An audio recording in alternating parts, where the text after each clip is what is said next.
Greetings everyone and welcome to my channel. Thank you so much for stopping by. Check about me at vertexsolution.com and the services I'm offering for the English course for IELTS and TOEFL preparations.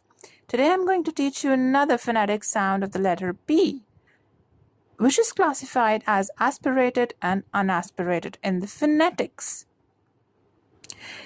Aspirated implies to when the burst of air is blown out of the mouth, whereas the unaspirated sound has no air puff. Let's learn the first sound, aspirated, p, as in pat, pan, pot, pin, peach. Let's see the second sound now. The unaspirated sound of P has no air puff blown out of the mouth, as in p, spoon, spy, spot, spin, spill. I hope it helps you to understand the pronunciation and improving. Keep learning and keep practicing. Have a great day. Bye-bye.